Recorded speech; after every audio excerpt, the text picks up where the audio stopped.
Miller here at Happy Camper Live, and we're talking to Tim Shields, the founder and CEO and inventor of UBall, our new product at the Camp Shopping Channel. How are you doing, Tim? How's it going, Allison? How are you? I'm awesome. I'm so excited to have you here today. I know I'm stoked. This will be great. All right, so let's talk UBall. How did you come up with this game? Man, so the backstory is so it all started with so I'm one of four kids, and so we always try to find a nearby blacktop to play two-on-two basketball. And so there was a particular vacation where we just couldn't find one. So really kind of just muttering under my breath, it was I sort of lazily was just like, "Oh, I wish we could just play it here on the beach." And then that's when like a light bulb went off where it's like that would be super interesting. How would that even be possible? And so what I did was I basically did this Home Depot run and sort of drilled this rim to a wood plank and got white tape for this square, and I sort of carried it on my shoulder. And it wasn't even portable at all yet, but I like carried it on my shoulder and set it up at a local beach. And it was just as ugly as the product was. It was just this massive hit. There was this wait list of people. And so that's when I knew pretty much really quickly, okay, I'm clearly on to something, but like what even would be, how would I even get it to the point where it's a product on the market? And so what I got really lucky with is I was a student at the University of Virginia. And so in my second year was when I kind of was starting UBall, and they had a lot of different entrepreneurship competitions and things like that. And they had a especially large competition at the end of the year for sort of the quote unquote best startup at UVA, where they fly in all these like Microsoft execs and different things like that to judge a competition for $50,000. And luckily I was able to win that. And really ever since that, like once I won that, then I dropped out of school, kind of just went all in on it. And so then from there, it was just kind of getting it to the point where it was a product on the market. I did an additional Kickstarter campaign to raise a little bit more money. And then by August of 2020, it finally was a product on the market. And so then the first couple years was really just kind of getting through all the supply chain delays just related to COVID and different stuff like that. For the first couple years, UBall couldn't get it in time for the summer because there kept being these backups and things like that. And so finally in 2023 was the first year that it was in stock and on the market for the whole year. And it just really made a huge jump. And so now it's really now hitting a really exciting point where now you're seeing like it's in most every NFL locker room. You have NFL teams filming with it. You have the NFL posting it. You have all these different pro athletes playing it, posting about it. And so now it's getting really cool where it's like, That's wow. really cool. So All yeah, right, so I feel very innovative then because I'm probably one of the first users in terms of the camp to bring in U-Ball. And I think so. I think I saw it on Instagram and I was like, oh my God, this is so great. This will be perfect for our kids. So I did purchase it last summer and then reached out to you to really connect and say, I'd love to bring this to the whole industry. It's just such a great product. So tell everybody what it is, where you went from the Home Depot makeshift beach version to what is the product today? Totally. So I think the best way to think about U-Ball is initially through the lens of spike ball. So similarly, similar to spike ball, U-Ball is a product you can get, but also a sport you can play. So the product is this hoop that you can carry on your back. You can set up at the beach, set up on grass, set up anywhere in a few minutes.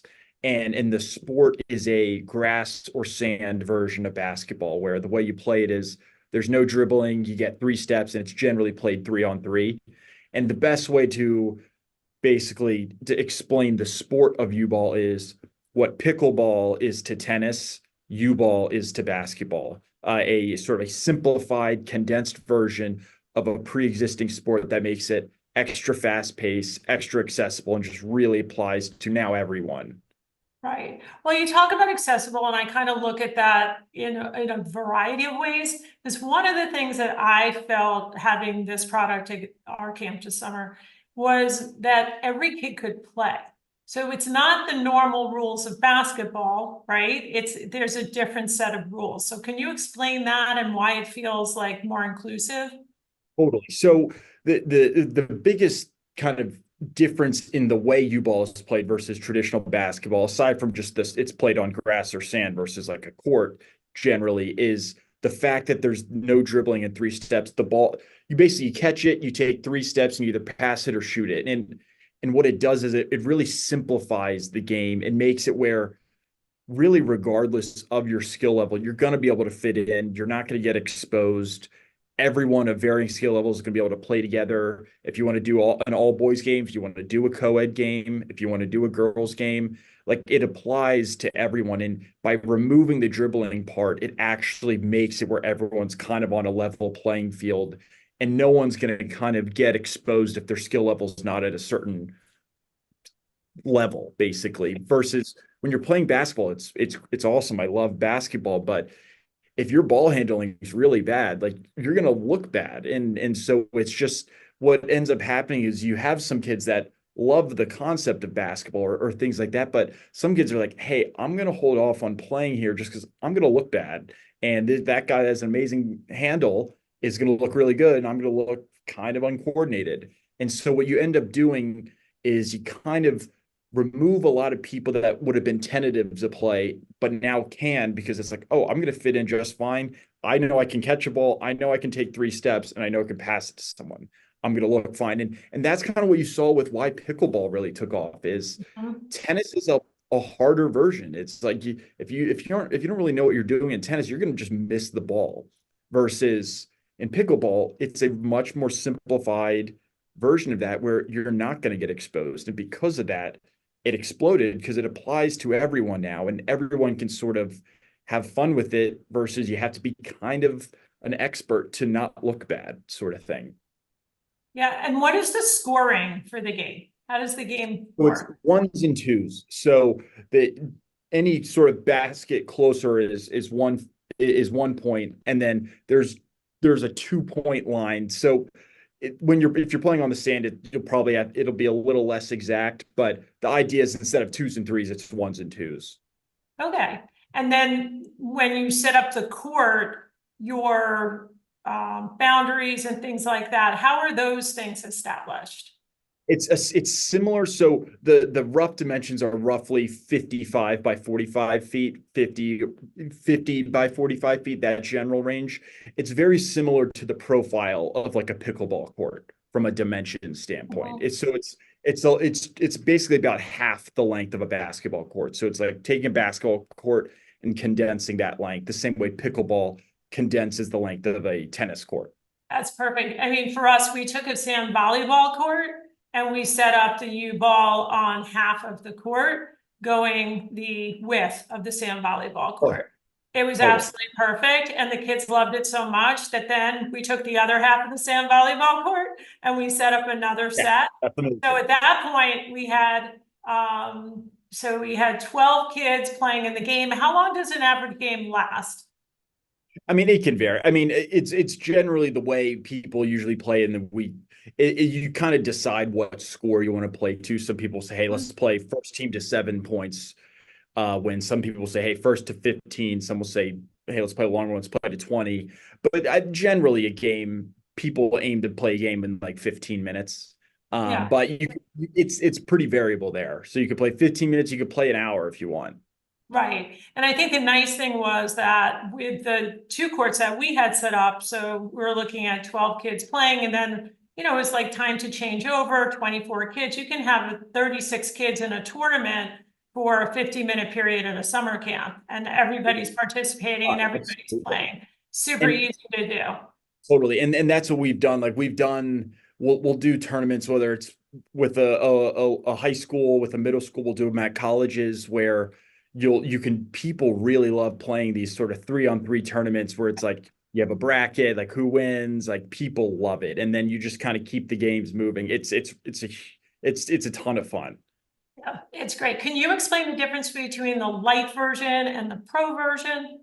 Totally. So UBall Light is so basically UBall Light is our best seller. It's what most people get. It accomplishes most of your needs would generally be accomplished with UBall Light for the way people would normally play on it. It's especially in the name light to take around, a little extra easy to kind of take places and set up and things like that. UBall Pro is basically taking UBall Light and making an extra sturdy, extra substantial version for, say you have like kids that are later in high school or in college and they are big guys or really want to throw down dunks and things like that. UBall Pro is sort of designed for that profile of player, of guys that really want to play hard and they're bigger guys, but you're sort of in the elementary school, middle school, or early high school range where they're kind of playing more normally. Mhm. UBall Light is great, but if you have maybe some kids that are a little more rough, then maybe UBall Pro probably makes sense. And UBall, aside from just the profile and the material, where UBall Pro is just a little more substantial, it can go taller as well. I And then was just gonna say that. What are the height adjustments for both? it goes up to about 10 feet. Mhm. And UBall Light goes to 8.5 feet. And then the And only what's last the lowest for the U-Ball light? UBall Light can go, it's 6.5 to 8.5 feet. And then Perfect. UBall Pro 7.5 to 10 feet. And then I yeah. Well, I just want to say, like, the height made such a huge difference. So we have a lot of kids, like a lot of residential camps of kids in day camps that are, 5, 6, 7, or kids who are around 7, 8, and 9 that we're playing. And so to be able to have the adjusted height made a huge difference because the kids Oh, were like, really felt the success of playing the game.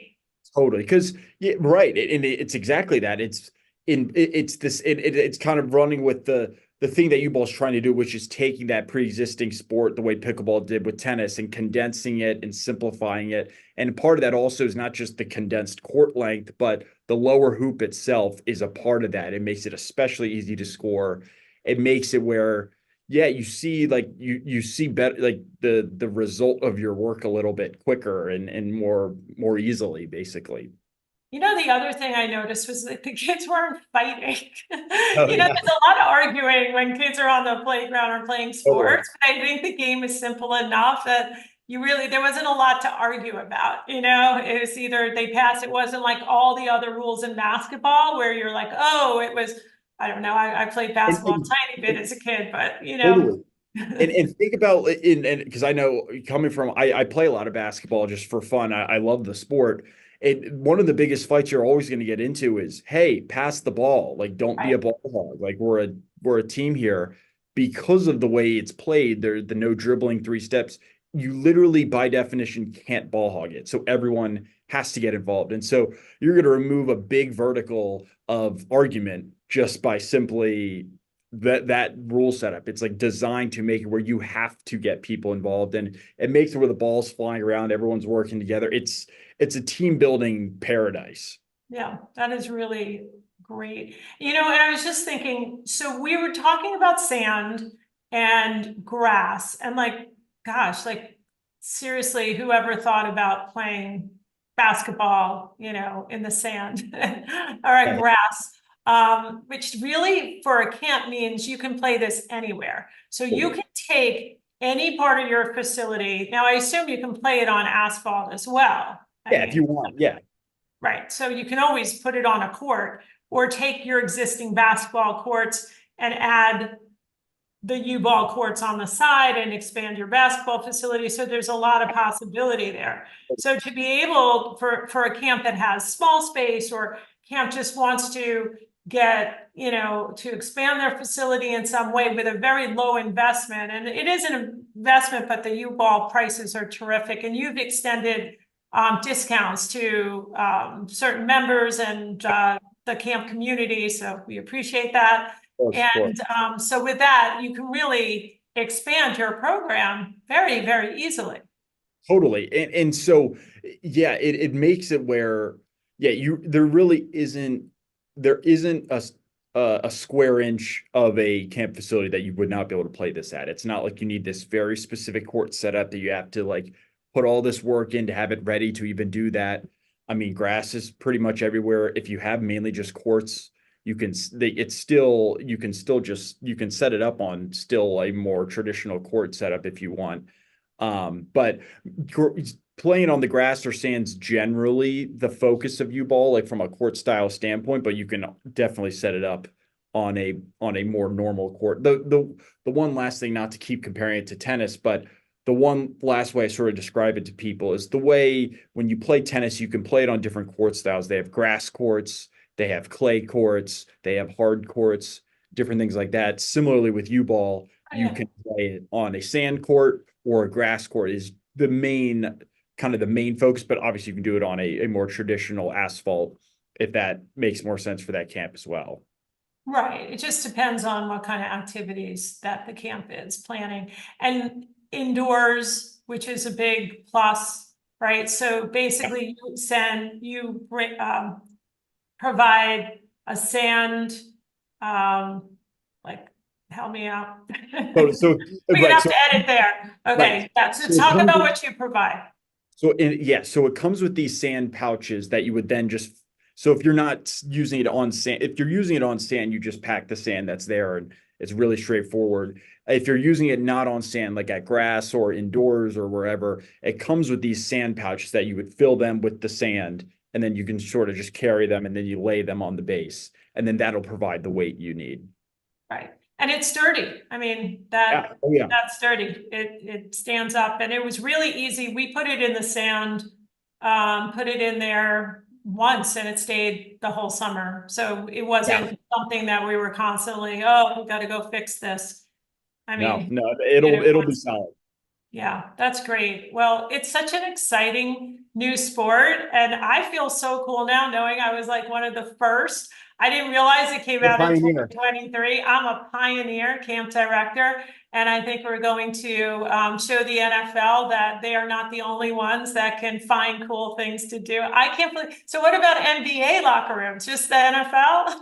No, well, I mean, it's probably less of a bit less of a focus in the NBA just because they're about to walk outside to groups that are out there. But individual, like a bunch of NBA players have them. Like it's less the NFL is a little bit more the literal teams have them in the locker room and different stuff like that. And actually, there are NFL players that just play it themselves, like Tyreek Hill on the Miami Dolphins or guys like that. But the NBA is more individual players play it. Like if I don't know if you're familiar or someone watching may be familiar with like Lonzo Ball or Drew Holiday. He's on the Celtics. A bunch of NBA players have them and post about it and things like that.